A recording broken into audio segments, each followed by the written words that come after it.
वाचतो मी. काय म्हणलं बा, in N type and P type silicon semiconductor can be obtain by doping pure silicon with. आता N type साठी पेंटाव्हॅलंट पाहिजे. मग यातलं पेंटाव्हॅलंट कुठं आहे? पहिलं पेंटाव्हॅलंट, दुसरं ट्रायव्हॅलंट. सोडियम मॅग्नेशियम नाही, इंडियम. पहिल्यांदा पेंटाव्हॅलंट पाहिजे. इंडियम काय? ट्रायव्हॅलंट आहे. बोरॉन ट्रायव्हॅलंट. आर्सेनिक म्हणजे चालतंय का नाही? आर्सेनिक पेंटा अँड बोरॉन. तेव्हा option is D is correct option. Is it clear? त्यानंतर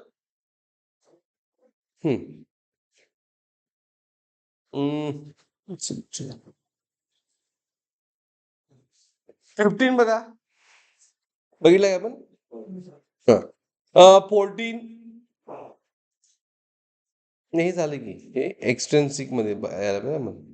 एक्सट्रेन्सिक मध्ये 16 झाला. हा 15. हा 14 काय आहे बघा. 14 in Ne and NH has number of electrons and holes respectively in semiconductor heavily doped with phosphorus. Phosphorus में कुठलं? Phosphorus means pentavalent. पेंटाव्हॅलंट म्हणजे एनी जास्त, एनी जास्त हे ऑप्शन बरोबर. त्यानंतर 14 नंतर 13 बघितले नाही. 13 सांगा. Which one of following statement is true?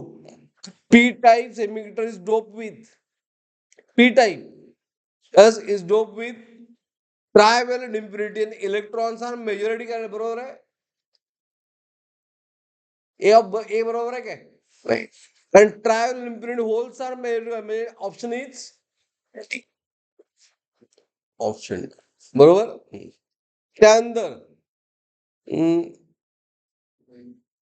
झाले. नंबर 11 त्या टाईपचं आहे. 10 सारखं 10 झालं आपला. कॉन्सन्ट्रेशन ऑफ इलेक्ट्रॉन विचारले. नंबर 9 बघा आता. Number 9 doping of semiconductor with small impurity generally change resistivity following. Resistivity काय होत आहे? डोपिंगमुळे रेजिस्टिव्हिटी चेंज डिक्रीजेस इन्क्रीजेस काय होणार?